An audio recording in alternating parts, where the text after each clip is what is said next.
Boker Or Beshem Hashem Naaseh Natzliach Be'ezrat Hashem Itbarach pour ce mercredi 12 du mois de janvier et Yud 10 du mois de Shevat Lechaim Tovim Ul Shalom. On part ce matin pour une petite série de cours, petits cours mais très importants Be'ezrat Hashem parce qu'on a beaucoup de commandes de Shiurim et donc on pensera Be'ezrat Hashem à tous les malades d'Israël. Mais le shiur de ce matin a été acheté par Michael Sedbon pour l'élévation de l'âme de son papa Moshe ben Machlouf Zichrono Livracha Ufren Refouach Lema Achlama Meira pour sa maman qui a besoin de prières Chaya Mesaouda Bat Aisha Anna Elna Refanala. Que le mérite de cette première étude de cette matinée Be'ezrat Hashem apporte beaucoup de réconfort et de bonnes réponses positives, non pas pour le Covid mais pour Be'ezrat Hashem nos oreilles. On pensera à une grande mamash Achlama Meira pour une amie de Oel Moshe Arlet Kouika Bat Mesaouda Anna Elna Refanala qui a besoin aussi de nos prières. Ufren kol cholot bekol cholim Israël bechol atar ve'atar bichlala morat imi saratal bat Efrat Miriam ben Esther Haili bracha bat mitne Sharon Inon Chaim ben Ruti Chaya Ruchama Esther bat Rivka Baruch ben Ruth Sufan Meir Yakar ben Ruth Sufan Shmaya Shlomo ben Johanna Yonachana Rivka bat Esther Esther bat Marianne Miriam qui a aussi besoin de vos prières. Kol Am Israël, comme je l'ai expliqué hier, et j'en profite pour remercier du fond du cœur cette extraordinaire organisation hier soir à Hadera, puisque nous étions avec une des parties des communautés francophones de Hadera qui sont vraiment super bien installées, qui ont l'air très heureux. Merci beaucoup à l'organisatrice, merci beaucoup à la famille Marouani qui a organisé un très très beau, une très belle Soudat Odaya. Vous étiez nombreux hier, grâce à Dieu, ça a été pratiquement pleine. Todaraba Mikol Alev, aussi bien entendu, merci à mon épouse de m'accompagner partout, c'est elle qui filme, c'est elle qui met sur les réseaux, il y a toute une équipe derrière. Mais c'est vrai qu'elle est le moteur principal. Donc, moi, je Mikol Alev, Todaraba à vous tous. Et zéro, on commence le shiur. Be'ezrat Hashem, premier shiur des peut-être 4 ou 5 shiurs de cette matinée. Une grande question sur la paracha de la semaine, mais qui reste toujours un super Moussar Eskel pour nous tous. Donc, à propos de la paracha de Béchalach. Il y a une grande question que pose, entre autres, le Zera Shimshon, mais bien d'autres commentateurs aussi, il faut l'avouer. Comment se fait-il, Béhémet? Une grande question qu'on doit tous se poser par rapport au fait que, encore aujourd'hui, en parallèle de ce qu'on va dire, Pharaon reçoit les 10 plaies d'Égypte. L'Égypte est foutue, elle est morte. Les 10 plaies ont atteint tous les recoins de l'Égypte. Ils ont vu la main d'Hachem. À la 3e plaie, Etzba Elohim Hi, c'est le doigt de Dieu. L'Égypte est par terre. Ils sont en train d'enterrer leurs morts, soigner leurs blessures, débarrasser les millions d'animaux morts de la plaie, de la grêle, de la plaie des harov, de la plaie des sauterelles, de la plaie de tout ce que tu veux. Et chaque plaie est venue fracasser tous les recoins de l'Égypte. Ça y est, quand tu es knockout, quand tu vois que Dieu se dévoile, quand tu vois que Dieu lui-même passe au-dessus des maisons, quand tu vois qu'il n'y a plus rien à faire. La question, c'est comment Pharaon trouve-t-il la force de poursuivre les enfants d'Israël alors qu'ils ont quitté l'Égypte et penser une seconde qu'il pourrait réussir à les tuer ou les ramener après ce qu'il vient de vivre? C'est I-Efchar, c'est impossible à comprendre. Comment Pharaon aurait-il eu la force, l'énergie, la raison de le trouver? Allez, parce que Pharaon a endurci son cœur, très bien. Mais les 600 soldats qui vont monter sur les chars, 600 chars qui vont se lancer à la poursuite des enfants d'Israël, eux aussi, ils étaient conscients de ce qui s'était passé en Égypte, d'où ils ont eu la force de dire « ouais, on va y arriver, on va les ramener ».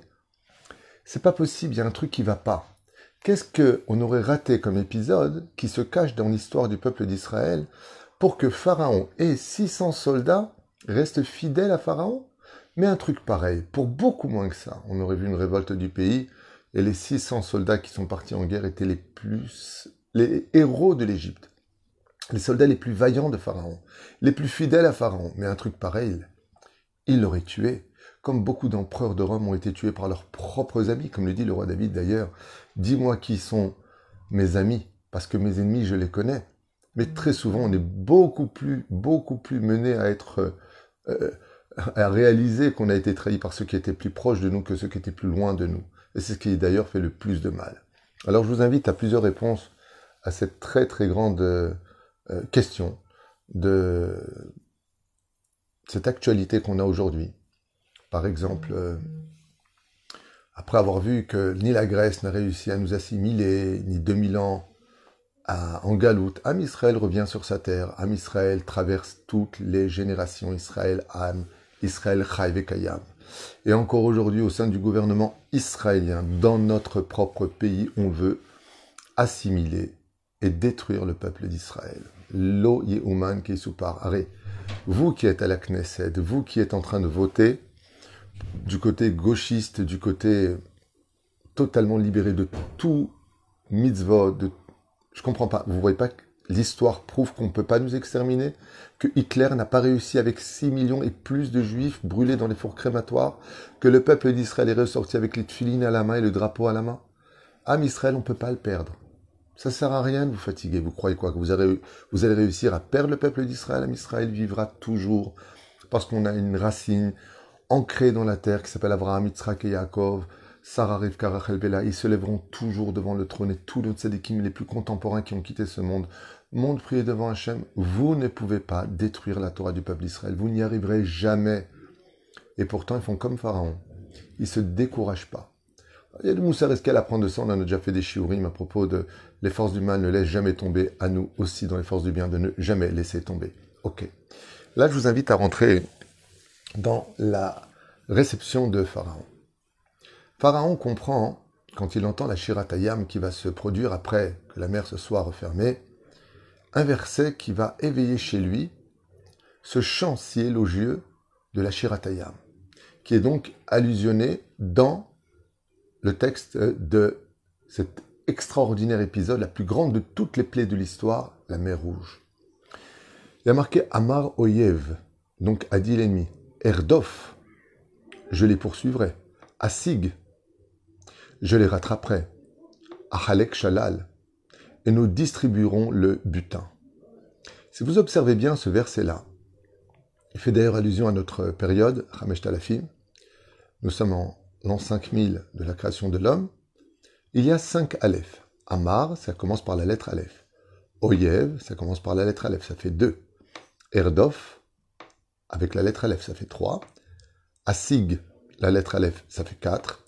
Ahalek, c'est la lettre Aleph, ça fait 5. C'est à cause de ces 5 Aleph, explique le Zerachim Shon, que Pharaon a compris une chose essentielle, lui qui étudiait aussi la Torah. Il connaissait une seule mida de Dieu. Quand Moshe vient le voir, il lui dit « Je viens de Yud Kevavke », il lui dit « Mais Hachem Sheshma Bekolo, qui est le Dieu dont tu parles pour que je l'écoute ?»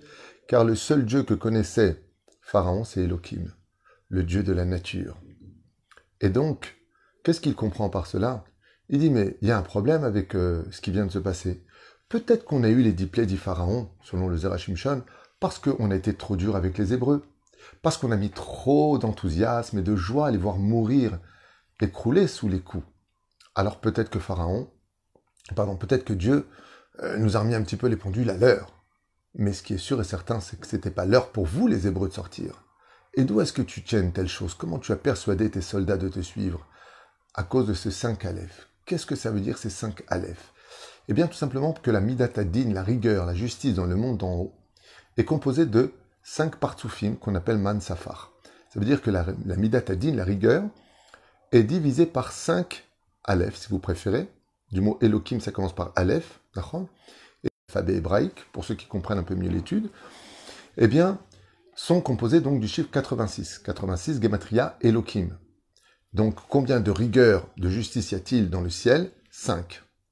Qui correspondent aux 5 Aleph de ce verset-là. C'est au nom des 5 Man Safar de Midat Hadin du ciel que nous allons les poursuivre. Pourquoi? Parce que dans le Brit Ben Abetarim, il est marqué que pour 400 ans, les Hébreux devaient être en Égypte, esclaves chez Pharaon. Et dans le contrat de cet engagement de descendre dans une terre qui n'était pas la nôtre, on parle de 430 ans. Donc en d'autres termes, Pharaon fait son calcul et il dit « Mais il y a un problème avec la libération des Juifs. Ils n'ont pas fini leur temps. Et étant donné qu'ils n'ont pas fini leur temps, et que c'est Midat Hadin qui a décrété cela, la justice ne peut pas s'annuler. Dieu est justice. Donc j'ai toutes les raisons de les poursuivre. » Et effectivement, dit le Zerachim Shon, quand je prends la Gematria de 86, multipliée par 5, des 5 Midat Hadin, des 5 Aleph qui sont ici, de ce verset-là, eh bien j'obtiens 86 fois 5, 430. Et pour 430 années, il dit, mais nous avons toutes les raisons de les rattraper. C'est sûr et certain qu'ils reviendront. Pourquoi? Parce qu'ils n'ont pas fini leur temps. Et pourtant, il s'est trompé. Maintenant, nous allons découvrir brièvement, malgré le fait que Pharaon a eu raison dans son décompte, il a eu tort parce qu'il a oublié des détails. Les détails que je vais vous donner sont très intéressants à suivre et à entendre pour ceux qui aiment l'étude de la Torah. Première explication, ce qu'a oublié Pharaon, c'est que tous les esclavages ont existé, même ceux des Noirs, 400 ans, qui ont vécu avec Kunta Kinte, les coups de fouet, les humiliations qu'ils ont subies, les pauvres. Toute cette situation. Mais aucun esclavage, aucun camp de concentration, selon nos sages, qui d'ailleurs ont défini l'Égypte comme étant l'enfer sur terre. Comme ça, c'est-à-dire que tout ce qu'on peut retrouver malheureusement dans les livres de la Shoah et les vidéos qu'on a pu voir, quand on étudie les commentaires de l'Égypte, les enfants emmurés vivants et les Hachemishmor, les opérations pratiquées sur l'esclavage, on appelle ça le cours à Barzel dans la Torah. C'est-à-dire que la Torah témoigne elle-même que ce qui se passait sous terre et montait sur terre avait mis en application avec tous les démons participant à l'esclavage et à la douleur des Hébreux, donnant le travail des femmes aux hommes et donnant le travail des hommes aux femmes, par exemple. La reine esclavage a été si intense qu'il a complété les années manquantes. Première explication. Pharaon ne s'est pas rendu compte de l'extrême violence de l'esclavage qu'il a mené, qui était inhumaine dans tous les sens du terme. Pas simplement au niveau de l'humiliation, du manque de nourriture, de nutrition, dans tous les sens. Il a tellement été loin qu'on dit « Oh, si c'était 430 ans d'esclavage qu'ils auraient dû avoir, tu les as amplement dépassés avec les douleurs que tu as infligées au peuple d'Israël. » Deuxième explication. Quand on met les gens en esclavage, ils travaillent le jour et se reposent la nuit. Pharaon les faisait travailler le jour et la nuit. Ce qui fait que, si on calcule bien les 210 ans d'esclavage fois 2, nous arrivons déjà à 420 années, plus la dureté qu'il faisait pratiquer par les enfants d'Israël qui l'emmuraient vivant dans les murs, ce qui a complété les 10 ans. Ainsi donc, le compte était parfait. Troisième explication de nos sages. Les hommes et les femmes étaient mis en esclavage, alors que dans la tradition, seuls les hommes partaient dans l'esclavage, non pas les femmes. Les femmes restaient des servantes. Mais il a donné le travail des pierres et des constructions aussi bien aux hommes qu'aux femmes, ce qui fait qu'il y avait tellement d'esclaves hommes et d'esclaves femmes en Égypte qu'ils ont complété les 430 ans que des hommes seuls auraient dû faire. Quatrième explication, n'oublions pas ce que nous dit la Torah. Chaque femme mettait au monde entre 6 et 12 enfants par léda, par accouchement. Ce qui fait que normalement, quand on accouche d'un enfant, maximum 2 enfants. Dans le meilleur des cas, 3 enfants. Allez, 4. Là, elles accouchaient entre 6 et 12 enfants, selon nos sages, par naissance. Et elles étaient constamment enceintes pour accoucher. Et avec cela, subissaient l'esclavage d'Égypte. Ce qui fait que là, le ribouille, c'est-à-dire la multiplication incommensurable que la Torah elle-même témoigne, et les Égyptiens témoignent, mais les Hébreux se multiplient trop vite. Ben oui, mais justement, pourquoi Dieu a fait ça? Tout simplement pour compléter. Si par exemple on avait prévu d'une moyenne d'un peuple normal, 3 millions de personnes qui devaient faire 430 ans d'esclavage, il y avait 20 millions de personnes. Donc le temps avait été amplement complété par la multitude des Hébreux enivrés d'impureté et qu'une seule seconde de plus les aurait laissés définitivement en Égypte. Et donc, qu'est-ce qu'a fait Akadosh Baruch Hu? Une chose que ne savait pas Pharaon, il les a fait sortir 210 ans seulement d'esclavage, mais il a promis que cet esclavage si dur sera complété par la galoute de la Babylonie, la Perse, la Grèce et Édom, dans une situation et une période de plusieurs années qui correspondront au temps qui manque à ces 430 ans. Donc, en d'autres termes, ce n'était pas à l'Égypte de compléter l'esclavage, mais les 4 autres galouillottes qui nous attendaient, qui devaient compléter. Et ainsi donc, justice était faite dans tous les cas de figure jusqu'à maintenant.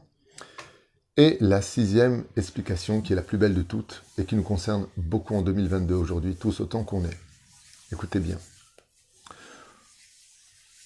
La raison pour laquelle Akadosh Baruch Hu était tout de suite esclavage, c'est parce qu'il y a une Mishnah qui est très connue dans Masechet Avot, 3e chapitre, 6e Mishnah. au nom de Rabbi Nechounia ben Akana. Et elle dit comme ça. Étant donné que, donc pas la Mishnah, je vous explique d'abord le commentaire et ensuite la Mishnah.